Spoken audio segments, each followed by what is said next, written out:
So unfair ratings cost some Instacart shoppers hundreds of dollars per week.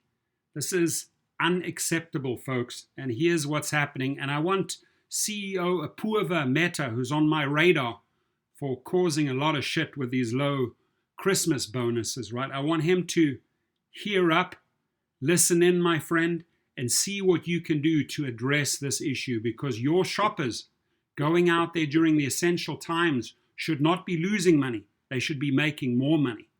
So bags of groceries don't just vanish into thin air, but in case the laws of physics cease to exist, Laureen Zahara does her due diligence.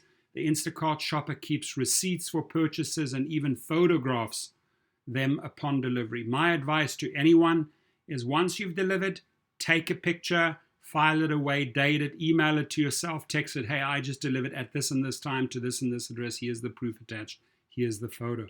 So you have the evidence, right? On a customer's stoop or in front of their garage. You drop it off, photo, evidence. Yet, when one customer gave her a 1-star rating over a missing bag of pineapples and another awarded her 1 star and claimed an entire order wasn't delivered, it was Zahara who suffered the consequences, a loss of hundreds of dollars of potential earnings per week. Instacart's order allocation system takes the customer is always right mantra to new extremes. Apoorva Mehta, CEO of Instacart, if you're listening in, the customer is not always right? So adjust your app accordingly and do something here, right? Because otherwise we're going to keep on hammering you in social media, and it's going to cost you a lot of good essential workers.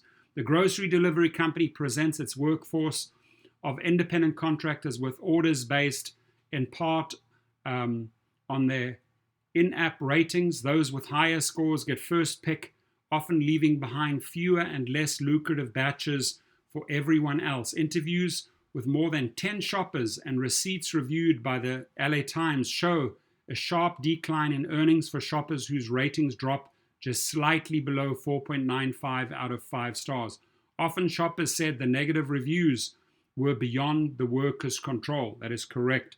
And by the way, the one thing you want to do is, in case they deactivate you or terminate you, you want to make sure you have a COVA, a gig protection plan in place. I'm going to leave a link for you at the bottom of the video. That'll help you in these type of eventualities.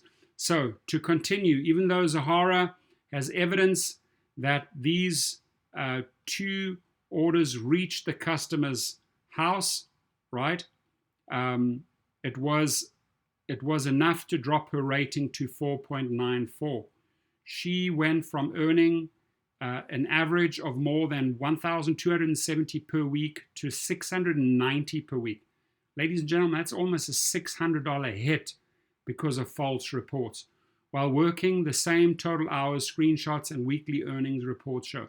This is really important that the CEO, Apoorva Mehta, understands what consequences his clients, his app users can have on shoppers that are working out, they're working their butts off during these essential pandemic times. So it's unfair, that an individual should take a $600 knock because Instacart app hasn't done its job.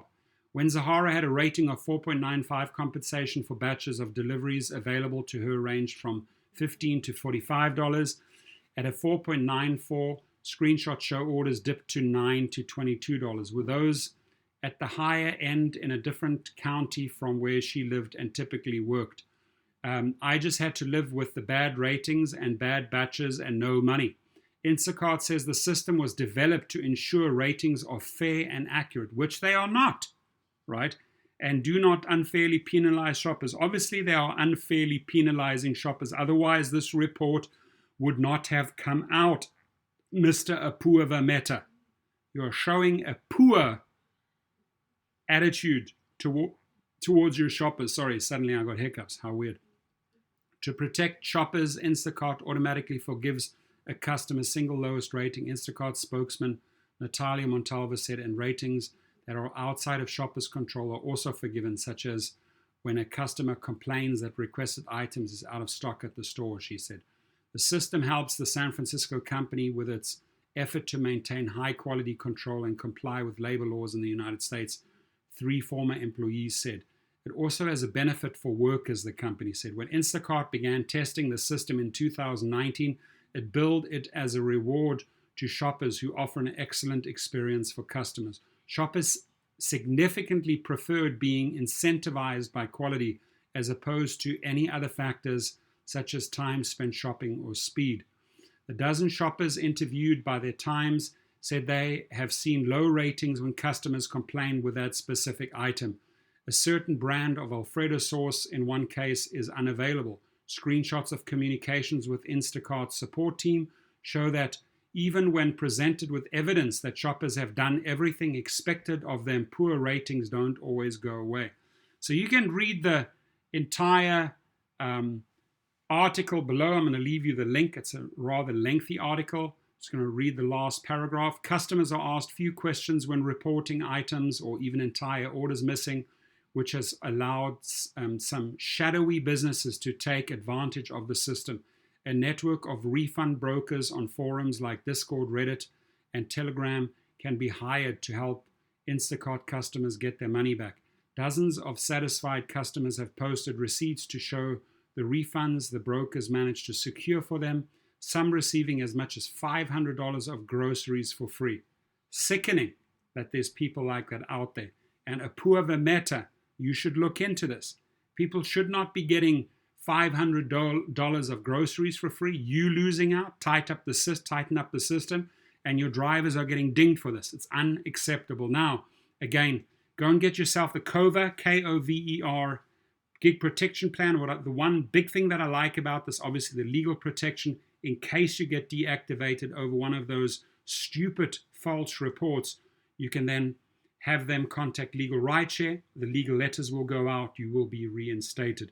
Now, in case you get injured on the job, if you're out there delivering, somebody rams into you, the car's damaged, you are injured, you're out of the job, you have wage losses, allow legal Rideshare to represent you and handle the entire insurance claims process for you. Now, if this has happened to you, my friends, if you have suffered anything like we've just discussed, please leave your comments. I do want to bring it to Apoorva Meta's attention that he really, really needs to pull up his socks and his pants. Have a great day and Happy New Year.